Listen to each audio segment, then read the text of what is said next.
Bonjour, bonjour.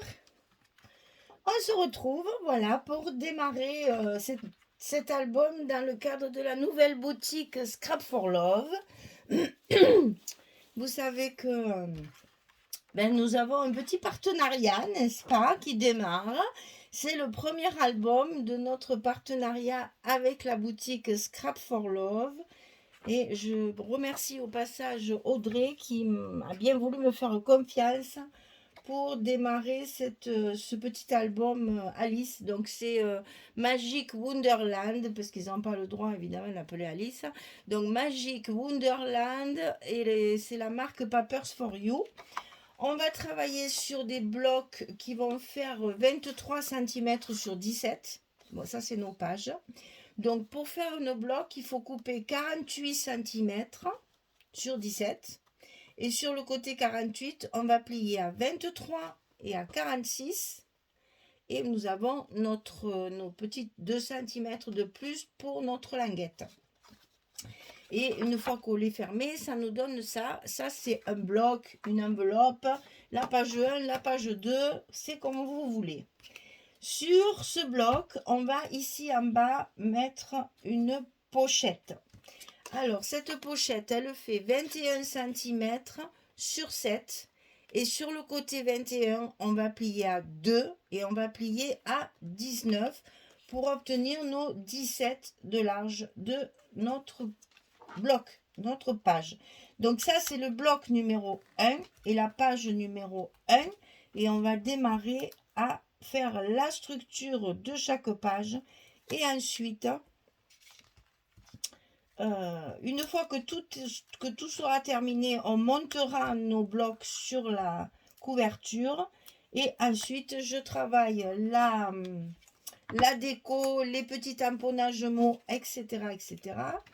Et je vous fais une présentation finale.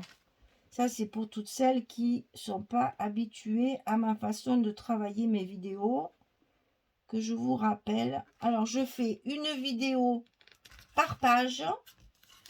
Comme ça, c'est pas trop long. Et vous avez tous les renseignements qu'il vous faut pour chaque page.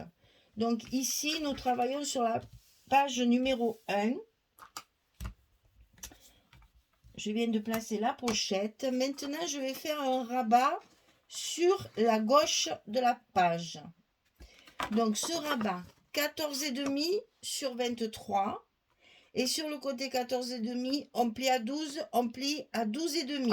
On a ce que moi j'appelle un petit gousset d'aisance pour permettre au volume des cartes qui seront dessous de ne pas gêner, parce que sinon vos pages elles sont comme ça après, elles sont toutes tordues. Là, quand vous mettez un petit espace ici d'un demi-centimètre ou d'un centimètre selon ce qu'il y a dessous, ça permet justement à votre page de rester bien à plat et de pouvoir permettre un volume dessous. Puisque là, on a une pochette, on a donc une carte, et donc ça va faire du volume avec les photos. On en a une ici aussi, donc il faut préserver notre volume. Donc du côté 14,5, on plie à 12, on plie à 12,5 et on obtient ceci. On va mettre notre scotch ou notre colle sur la petite languette. Attention de ne pas le mettre sur le gousset. Le gousset doit rester libre. Donc ici, on va coller ce petit rabat à l'intérieur de notre enveloppe, ici, du côté gauche. Et on va la coller le long du premier pli de notre gousset, pour que justement le gousset reste bien en place. Voilà, je vous montre ça. Toujours un petit coup de plioir pour bien coller. Voyez mon gousset qui est ici, là et là. J'ai collé ma languette à l'intérieur de l'enveloppe, au bord de ce pli, du premier pli. Si vous le collez après le pli, vous ne pourrez plus le plier. Il faut bien que votre bloc reste le long de la pliure première du petit gousset. Et comme ça, ça se ferme tout seul. Je vais vite mettre ça pour ne pas l'oublier parce que je n'ai mis aucun aimant. De l'autre côté, on va avoir deux rabats. Alors, le premier, le plus petit, il fait 16,5 sur 19. Et du côté 16,5, on va plier à 14 et à 14,5. On commence toujours par le côté papier, parce que si dans la languette, il vous reste 1,8 cm au lieu de 2, c'est pas très grave. Alors que là, on a besoin d'avoir 14. Voilà pourquoi je commence toujours par le papier, si vous voulez, l'emplacement du papier. Et après, je compte mes goussets et mes languettes.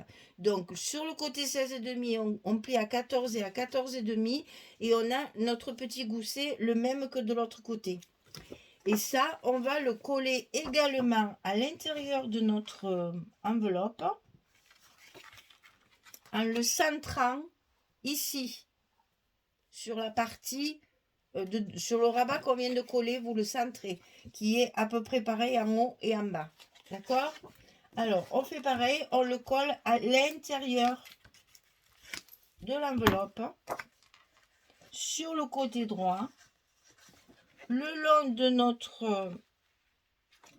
notre premier pli du gousset.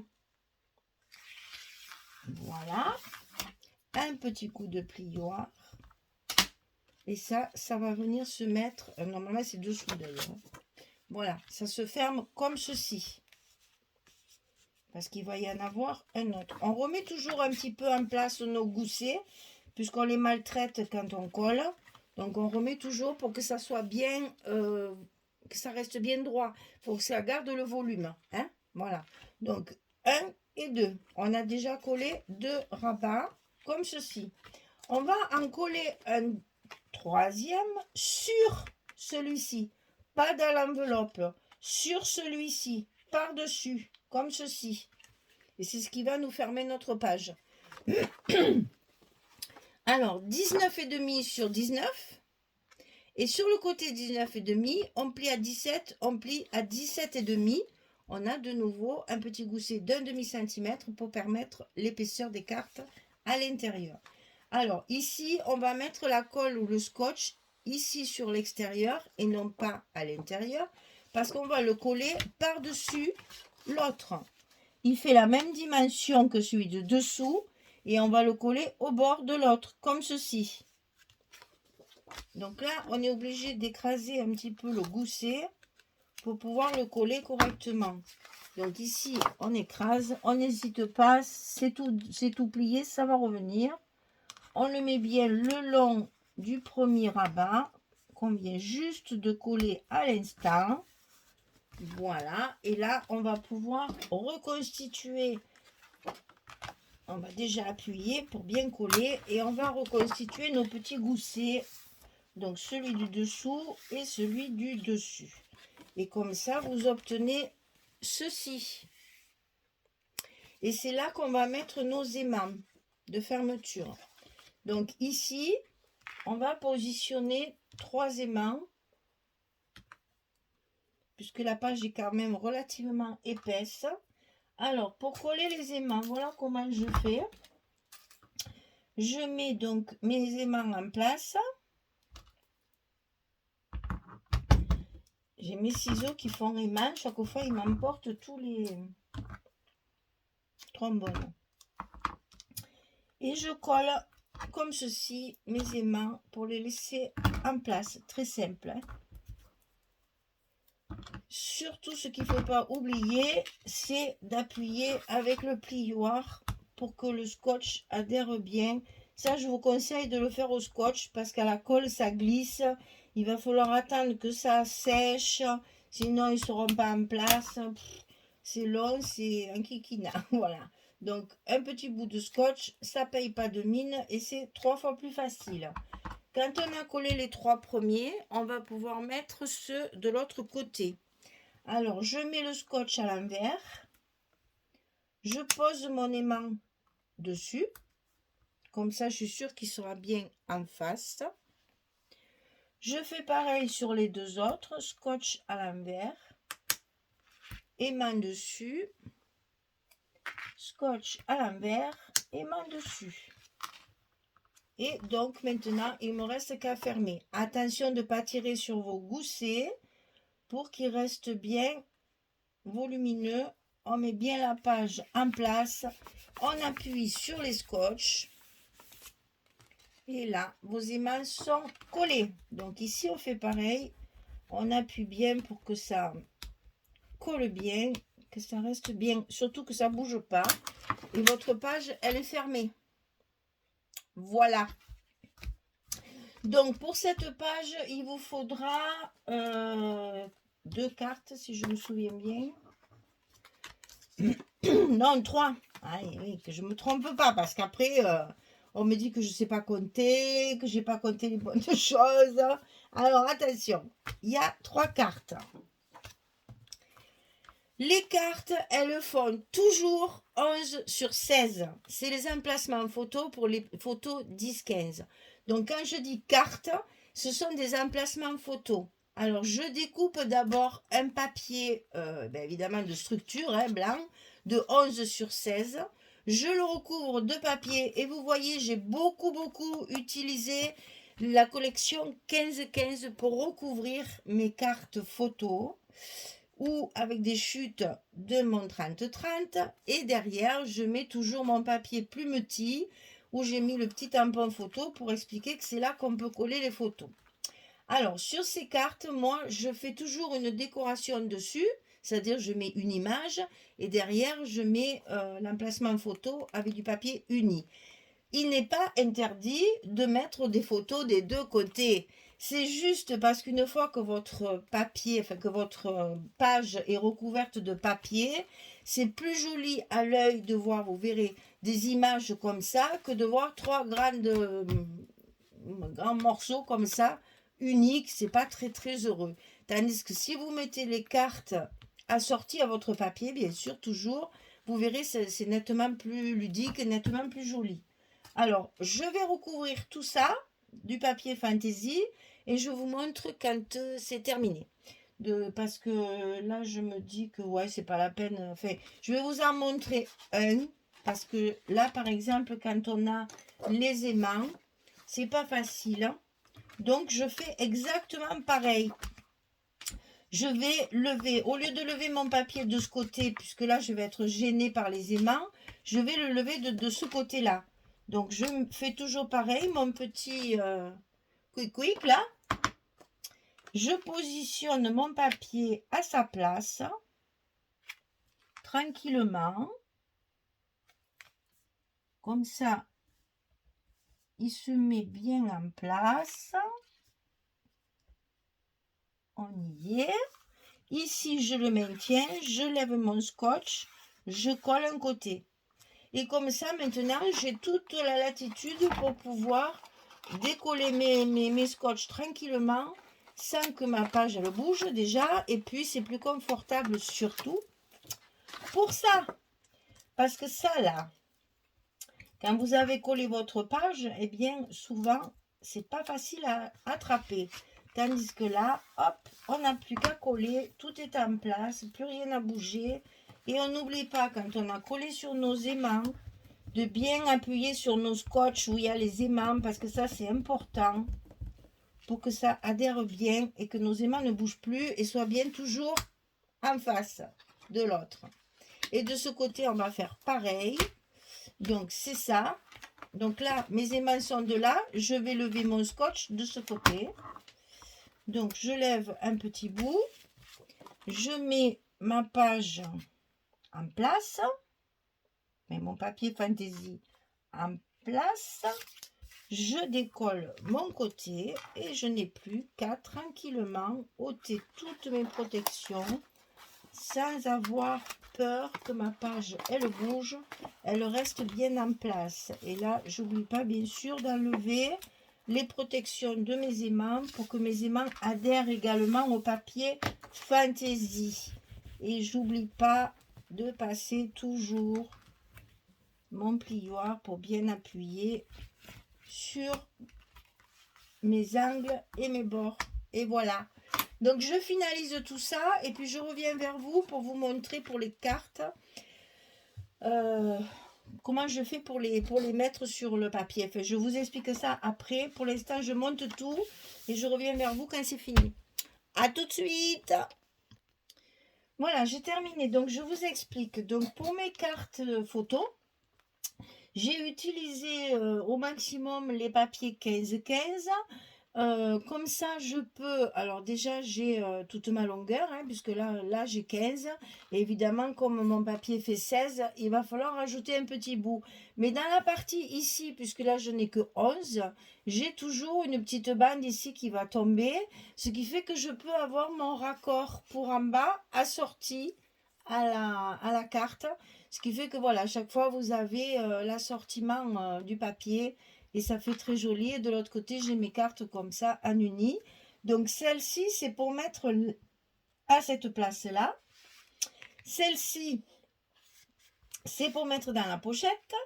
Et celle-ci, oh, mais ici, celle-ci, c'est pour mettre là. Et chaque fois, petit raccord. Hein. Alors, comment je fais pour faire tenir ces cartes ici? Je fabrique avec les images de la collection, que ce soit, on a des pages avec des formes de timbres, on a des images comme ceci de plusieurs dimensions. Là, il n'y a pas de tag, mais c'est pas grave. Donc voilà, je vais mater, parce que chaque fois je mate moi. Hein. Je mate, c'est-à-dire je mets mon papier blanc derrière comme ceci, pour que ma carte après se voit bien, hein, soit bien ressortie. Donc je mate ma carte. Là que j'ai pris celle-ci, je fais n'importe quoi, c'est pour vous montrer. Hein. Je vais la coller que sur le bas. Et ici, comme ça, je glisse ma carte qui ne bouge plus, qui est maintenue par une image. Donc, vous voyez, ça fait toujours une petite décoration supplémentaire.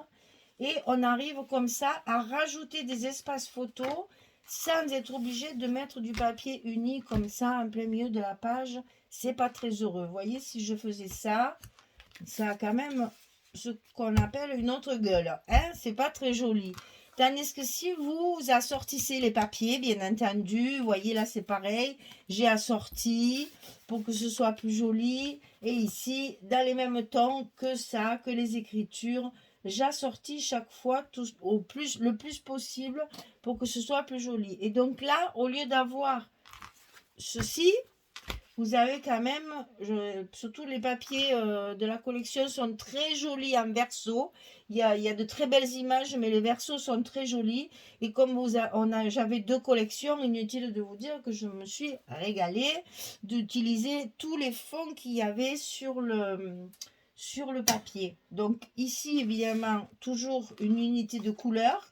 Bon là, c'est pas très difficile puisque ça reste toujours dans les mêmes tons, mais quand même voyez, j'essaye voilà, les écritures, les petits ronds, les petites. Je garde toujours un suivi là aussi les écritures.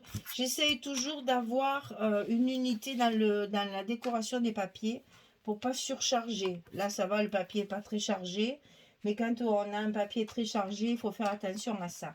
Donc voilà, on aura une image ici. Donc pour avant que je ne vais pas faire la décoration aujourd'hui.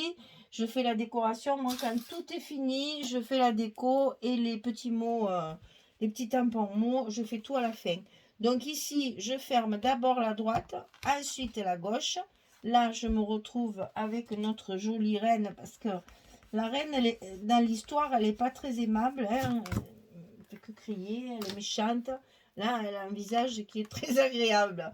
Et donc, on ferme comme ceci. Et là, j'ai favorisé cette image-là avec la chenille. C'est trop beau, j'adore. Et ça vous couvre bien la page. Et là, juste un petit tampon mot, ça suffira au niveau de la décoration. Voilà, notre page numéro 1 est terminée. Alors, on va mettre combien il y a de photos. Déjà, dans celle-ci, vous voyez que là aussi, on a des espaces où on peut tout à fait mettre des cartes et des photos. Ça, après, c'est à vous de voir selon ce que vous avez comme papier. Moi, j'ai tout utilisé, j'en ai plus, donc je ne peux plus faire de cartes. Maintenant, on peut très bien y mettre une photo ici, une photo là. Donc moi, quand je compte les photos, je compte que les espaces que j'ai prévus pour les photos. Après, on sait qu'il y a toujours de la place en plus. Donc là, 2, 4 et 6 photos. On peut mettre 6 photos sur cette page minimum, puisqu'on pourrait en mettre au moins 2 de plus. Mais moi, je ne compte que mes espaces. Vous savez que chaque fois, on peut rajouter après des espaces photos, comme ici, par exemple, sur l'arrière, ici. Voilà, donc la page numéro 1 est terminée. J'aime bien parce que le papier est un peu glacé, un peu brillant, et je trouve que vraiment ça, il y a de la classe. Le papier est très très chouette. Moi j'aime beaucoup, j'ai beaucoup aimé le travailler. Et ces couleurs un peu flashy, là, ça fait du bien. Voilà, ça donne le moral. Par ces temps pluvieux, ça donne le moral. Voilà, la page numéro 1 est terminée. Je vous remercie de m'avoir suivi pour cet album. On va continuer, bien sûr, sur les prochaines pages. Et je vous rappelle que c'est dans le cadre de la nouvelle boutique Scrap for Love que vous pouvez trouver sur Internet, bien sûr. Voilà. Merci beaucoup. À très très vite pour la prochaine page. Au revoir tout le monde.